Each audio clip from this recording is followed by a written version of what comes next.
ఈ ప్రాసెస్లో పొద్దున్న లేసి ఎక్సర్సైజ్ చేసి రోజుకి 10 పుషప్స్ అది ఇంక్రీజ్ చేసి 40 pushups that also is an objective. చాలా మందికి నాకు ప్రపంచం చూసేయాలి, I want to travel and experience new things అని అవన్నీ ఉంటాయి. కానీ అడ్డొచ్చేవి ఏంటంటే కుటుంబం, భార్యను తీసుకుని వెళ్ళాలి, ఆఫీస్లో బాస్ లీవ్ ఇవ్వడు, చేతిలో డబ్బు లేవు, ఇవన్నీ. So how do you make peace? ఇది పాయింట్. ఇంకొకళ్ళ కోసం బతకటం అనేది that is the first thing nobody should. ఎలా బతకాలి అంటే ఇంకొకళ్ళ కోసం బతకూడదు. ఇందాకేమన్నా నువ్వు ఇష్టం వచ్చినట్టు బతకాలన్నా, ఇంకొకళ్ళ కోసం బతకపోవటం అనేది ఫస్ట్ చేయాల్సిన పని. అది ఎలా బతకాలంటే అంటే భార్య రాకపోయినా ఎవరైనా సరే, anybody except for you, nobody is important. ఇంకోళ్ళ ఇంపార్టెన్స్ ఏంటంటే మీ హ్యాపీనెస్ని ఇంక్రీజ్ చేస్తాడు. దానికి యాడ్ అయిన వాళ్ళు they're worth it. Anytime they subtract it or they create a pressure, they should be out of your life. అది ఎవరు, మీ పిల్లల, భార్య, ఇళ్ళాలి, ఎవరైనా సరే, anybody who comes in between you and your excitement should be mercilessly taken away. చాలామంది ఇప్పుడు కుటుంబ సమేతంగా ఉండే వ్యక్తులందరూ కూడా ఇప్పుడు చూసి మీ మీద దాడికి వస్తారు. రామ్ గోపాల్ వర్మ గారు, టెంపరీ ఎక్సైట్మెంట్ కోసం మీరు ఒక వ్యవస్థనే ప్రశ్నిస్తున్నారా అని చెప్పి. అది ఫస్ట్ ఆఫ్ ఆల్ వ్యవస్థ అనేది కరెక్ట్ కాదు. ద పాయింట్, ఇది చాలా మందికి తెలుస్తుంది, వాళ్ళు బయటికి చెప్తారు అంతే. ఇప్పుడు మీకు ఉన్న ప్రాబ్లమ్స్, మనిషికి ఎప్పుడన్నా మీరు చూస్తే ఆ ప్రాబ్లమ్స్ అన్నీ are related to the people around. ఇప్పుడు నాకు దీంట్లో ఒక ఎగ్జాంపుల్ చెప్తాను. ఇళయరాజా గారు పర్టికులర్ టైంలో విలేజ్లో ఉండేవారు.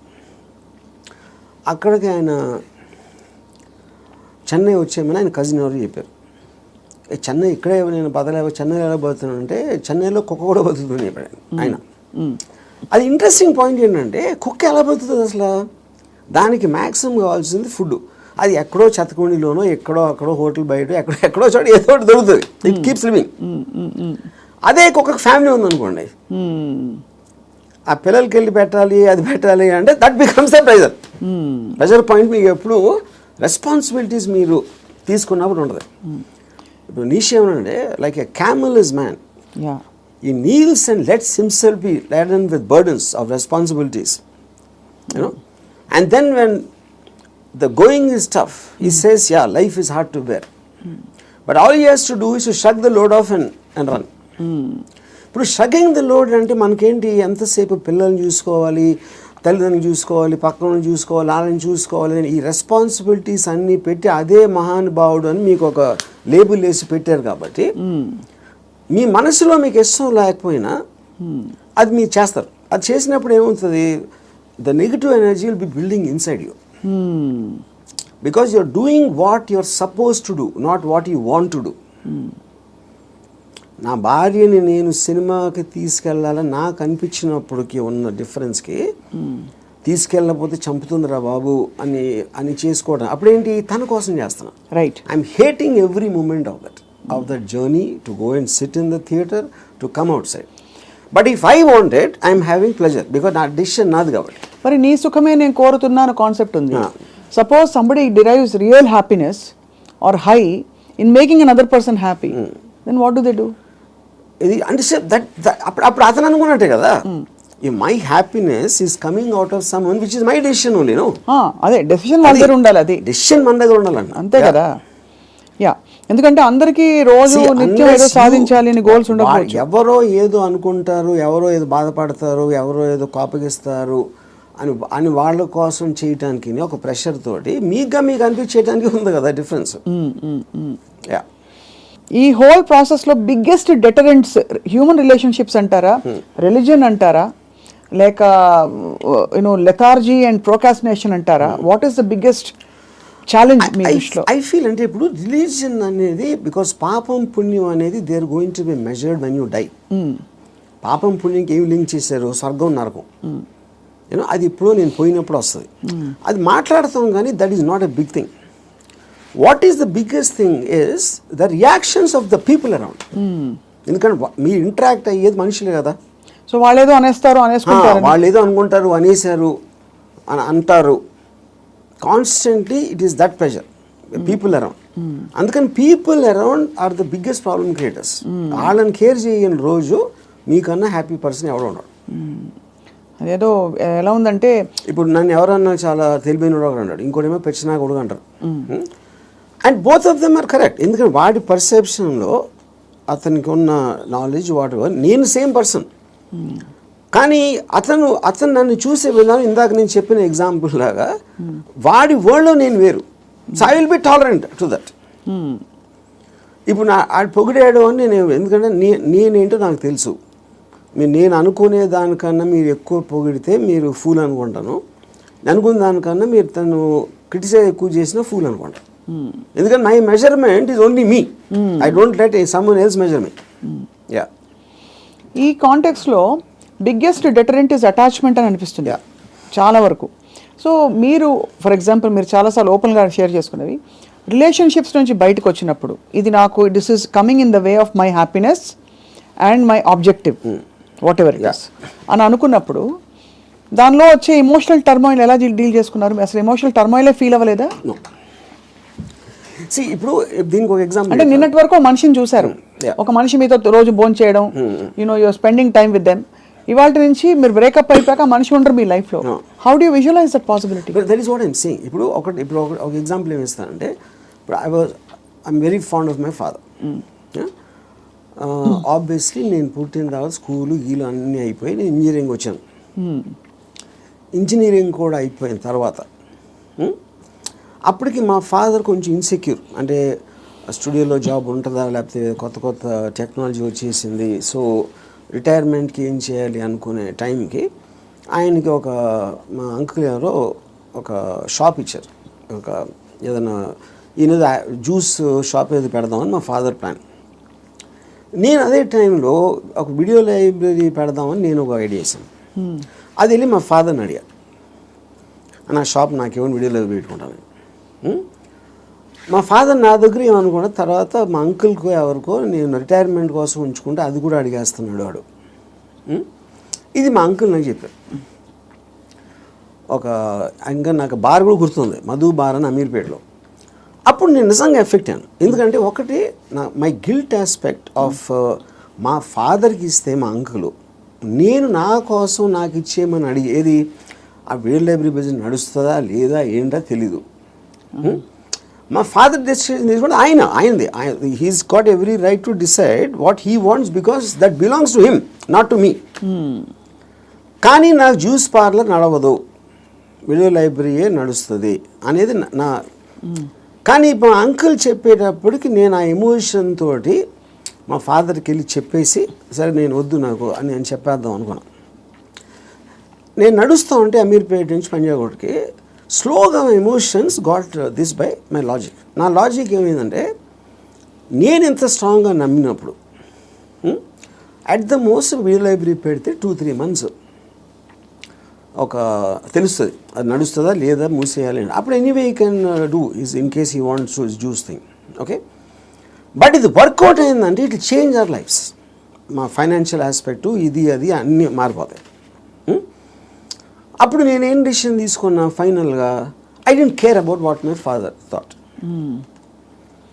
ఓకే, సో ఇప్పుడు నేను రూత్లెస్గా అంటే మా నాన్నగారు మనోభావాలను పట్టించుకోకుండా చేశాను అంటే అది నేను ఎవరి కోసం చేశాను? ఆయన కోసం, నా కోసం చేసుకున్నాను.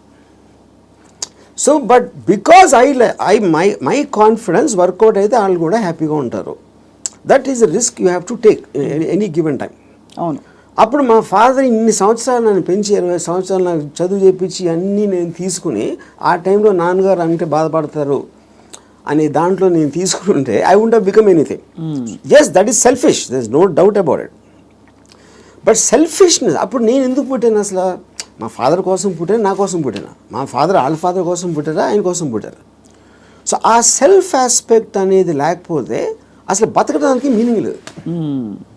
సో ఇర్రెస్పెక్టివ్ మీ పేరెంట్సా, మీ పిల్లల, వీళ్ళ వాళ్ళందరూ కూడా they should become devices for your objectives. దాంట్లో వాళ్ళ సైడ్ ఎఫెక్ట్ వాళ్ళు కూడా పెరగచ్చు, కానీ మీ మెయిన్ ఆబ్జెక్టివ్ మిమ్మల్ని పెంచుకోవడం ఉండాలి. అంటే అందరినీ వాడేసుకోమని చెప్తున్నారా? అంతే, 100%. ద డివైజ్, ఏ జీవి అయినా పుట్టింది ఎకో సిస్టంలో వేరే జీవుల్ని వాడటానికి.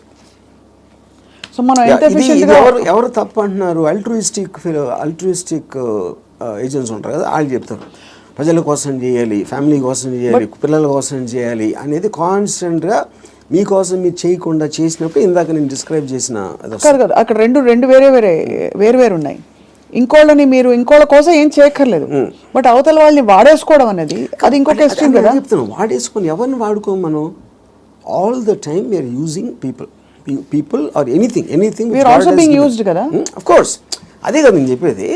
దాంట్లో మీకు ఎవరు ఎక్కువ ఎవరు తక్కువ అని ఉంటుంది. ఇప్పుడు నేను సపోజ్ మా ఇంట్లో పనుడు ఉన్నాడు, ఆడు మనిషి కదా, ఆడికి సేమ్ థింగ్ ఉంది, వాడు ఫైనాన్షియల్గా నాకన్నా తక్కువ, అందుకని ఆడ దగ్గర పని చేస్తున్నాడు అని నేను నన్ను వాడుకున్నట్టే కదా, ఆడుకున్న పొజిషన్ చూసి. అలాగే నేను ఇంకోటి ఎవరి దగ్గర పని చేస్తున్నాను.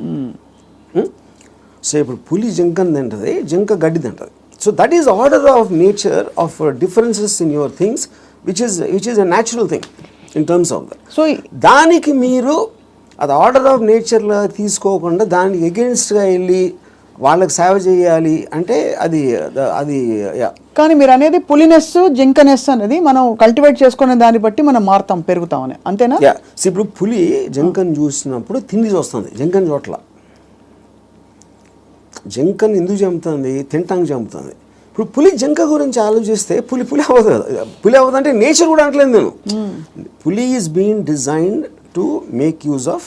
కరెక్ట్. ఇక్కడ మీరు ఒక కాన్స్టెంట్ ఎగ్జాంపుల్స్ ఇచ్చారు. పులి ఎప్పుడు పులిగానే ఉంటుంది, బట్ మనుషుల ఎవల్యూషన్ లో పులినెస్ జింకనెస్ అన్నది వాళ్ళ ఎవల్యూషన్ ని బట్టి పెరుగుతుందా? ఉదాహరణకి మీరు 10 ఏళ్ల క్రితం 10 మందిని వాడుకున్నారు, మీకు ఆ డిఫరెన్స్ ఎప్పుడు ఉంటుంది కదా మనుషుల్లో కూడా. ఇప్పుడు for example different political systems, philosophical సిస్టమ్స్లో మీరు ఫ్యూడలిజం ఆస్పెక్ట్ అయిపోయింది, డెమోక్రసీ ఉంది, మిక్స్డ్ ఎకానమీ ఉంది, కమ్యూనిజం ఉంది. వీటన్నిటిలో సపోజిషన్స్ ఏముంటాయి? మనుషులంతా ఒక్కటే అనుకున్నారు. మనుషులంతా ఒకటి కాదు, వాళ్ళ కెపాసిటీస్ వేరుంటాయి, వాళ్ళ టాలెంట్స్ వేరుంటాయి, వాళ్ళ ఐక్యూ లెవెల్స్ వేరుంటాయి. సో మీకు ఆ డిఫరెన్స్ అనేది సొసైటీలో లేకపోతే ఎగ్జిస్ట్ అవ్వదు అనే దాంట్లో నుంచే మీకు క్యాపిటలిస్ట్ ఎకానమీ వచ్చింది.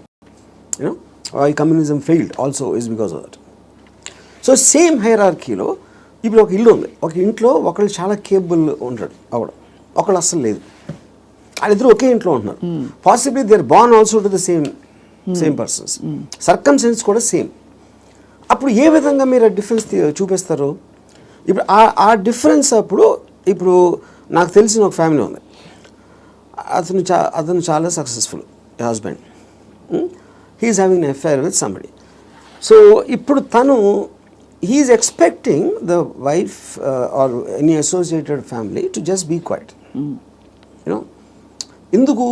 అసలు నేను లేకపోతే వాళ్ళకి లైఫ్ స్టైల్ అక్కడ, కార్ నేను కొనిచ్చాను, నేను ఇల్లు కట్టించాను, నేను ఇది చేశాను, I did so much, but that is not how they will feel. Just because మీకు ఒక కిరీటం వచ్చేసింది కాబట్టి, వైఫ్ అనే కిరీటం వచ్చింది కాబట్టి మీరు అప్పుడు సోషల్లీ యాక్సెప్టెడ్ దాంట్లో పెళ్ళాన్ని బాగా చూసుకోవాలి. ఎవరు చెప్పారు? సొసైటీ చెప్తుంది. ఆర్ వేరియస్ కైండ్ ఆఫ్ ఇది ఇందాక అది మీరు whether it is religion related or social related or moral related, whatever it is, others are telling. అప్పుడు ఆ కన్విక్షన్, ఆ కరేజ్ తోటి she will ask for whatever she wants to ask. But ఇతనికి ఇండిపెండెంట్గా he likes the other girl. అది తనకు వచ్చే happiness ఆ అమ్మాయిలో ఉంది, ఎక్కడ లేదు. అప్పుడు వాడు ఎవరి కోసం బతకాలి? అంటే నన్ను త్యాగం చేసుకుని వాళ్ళు ఎవరో ఏదో అనుకుంటారు అనే దానికోసం సాక్రిఫైస్ చేయటమా? ఎవడేమంటూ కేర్ చేయకుండా నా అసోసియేషన్ బతున అనేది కరెక్టా? ఇక్కడ ఒకటి, ఇక్కడ వీడికి కొత్త అమ్మాయి నచ్చిందని కూడా అంత సీన్ కూడా లేదు. వీడికి పెళ్ళాము కావాలి, కొత్త అమ్మాయి కూడా కావాలి. సో పెళ్ళాము ఉండాలి కాబట్టి ఎందుకంటే పనులు చేసి పెట్టడానికో సొసైటీకి చూపించుకోవడానికో whatever it is, he wants the wife also. If the wife it can be guilt also, whatever. But if the wife wants to walk away, she should also be given, whether it's adu possessive ga ela untavu. I am talking about individuals, I am not talking about husband and wife. Correct. And she also has the right to walk away saying I don't need your car. If you don't feel that towards me, I don't feel this towards you. Whatever it is, whether it's valid, justified or not. adu నేను చెప్తున్నా. ఇప్పుడు నేను wife place లో ఉంటే నేను అన్ని ఉంచేసుకుంటా, okay no problem అని. నీ కారు నాకు వద్దు, నేను ఎగోగలను, కారు ఉంచేసుకుంటాను నేను. అక్కడే మీకే కనుక కారు అవన్నీ ఉండుంటే సపోజ్ మీ ఎకనామిక్ హ్యాండ్ పైన అనుకోండి, మీరు వైఫై అండి, మీరు అప్పుడు లెఫ్ట్ లెగ్ తో తను వెళ్ళిపోతారు. నన్ను తక్కువ చేసేసి అమ్మాయి దగ్గరికి వెళ్తావా అని ఈగో హర్ట్ అవుతుంది. So everything that's being dictated here is పరస్పర మ్యూచువల్ ఎకనామిక్స్. దాన్ని దాటుకుని ఇంకేమన్నా ఉందో నాకు తెలియదు, కానీ ఐఎమ్ జస్ట్ సేయింగ్ మీరు చెప్తున్న situation that is again related to sense of righteousness. ఎవరు రైట్ అని వాళ్ళు ఫీల్ అవుతున్నారు.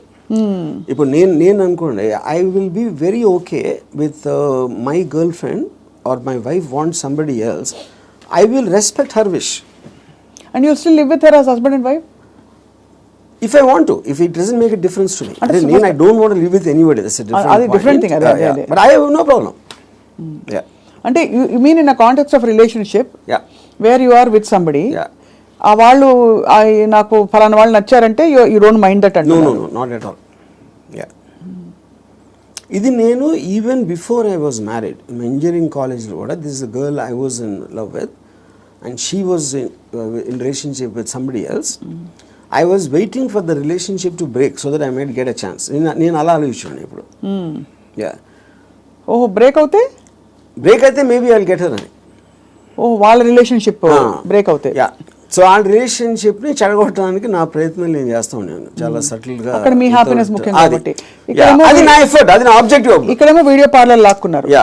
అది కరెక్ట్. సో మొత్తానికి మీకు ఏది కావాలో మీరు హ్యాపీనెస్ తోటి నాకు కావాల్సిన దానికోసం నేను నా కెపాసిటీని ఉపయోగించుకుంటాను. సో ఆ గంధపు గాలి ఇతరులను కూడా తాకి వాళ్ళు కూడా బాగుపడితే అదొక సైడ్ ఎఫెక్ట్. అది నా ఇంటెన్షన్ కాదు. అలా ఒక సృష్టిలో జరిగిపోయే అద్భుతాల్లో ఇది కూడా ఒకటి అంతే. వాళ్ళు కూడా కాబట్టి మీకు ఇష్టం వచ్చినట్టు మీరు ఉంటారు అంటారు. ఇష్టం ఉండాలి. నో బట్ యాక్చువల్లీ అది కూడా ఒక ఫ్లీటింగ్ ఇది కదా ఆర్జీవి గారు. మీరు యూ కీప్ ఆన్ చేజింగ్. ఒక 10 సార్లు మీకు సినిమాలు తీయడం వచ్చేసాక 11వ సినిమా కొత్తగా తీస్తా, డిఫరెంట్గా తీస్తా అనుకుంటారు. అలాగే హ్యాపీనెస్ చేసి ఏ హోగయా అని చెక్ లిస్ట్ పెట్టుకుని వెళ్ళిపోతూ ఉంటే నెక్స్ట్ ఏంటి ఏమొస్తుంది? ఒక అమ్మాయి అయిపోయింది, 20 అమ్మాయిలు, 30 అమ్మాయిలు, 50 అమ్మాయిలు. మీరు ఆబ్జెక్టివ్స్ మారుతూ ఉంటాయి కదా depending. See like I am not the same person 20 years back, maybe 20 years before that. So మీకు న్యూ డేటా వచ్చే కొద్దీ మీకు న్యూ ఆబ్జెక్టివ్స్ ఫామ్ అవుతూ ఉంటాయి. ఈ పర్టికులర్ టైంలో నాకు ఏది ఎక్సైట్మెంట్ ఉంది, ఇవాళ పొద్దున్న వేరే ఉండొచ్చు, లాస్ట్ మంత్ వేరే ఉండొచ్చు. సో మీకు డేటా అనేది మీకు కాన్స్టెంట్ స్ట్రీమ్ ఇన్ఫ్లో వస్తున్నప్పుడు ఆటోమేటిక్గా మీకు ఆబ్జెక్టివ్, ఏ రోజు అయితే ఆబ్జెక్టివ్ లేదో అప్పుడు మీరు బోర్డమ్ వస్తుంది. Correct. That is when you start repeating the time. ఇప్పుడు ఈత కొట్టి మొత్తం మునిగిపోయిన వాళ్ళు ఉంటారు రిలేషన్షిప్స్ కాంటెక్స్లో, ఏదో situation కాంటెక్స్లో.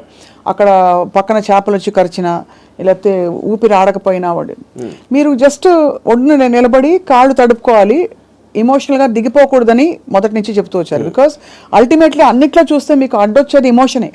Correct. What is it that stops you from making a certain decision in your life which you feel is you know is good for you but you don't want to do it is emotion.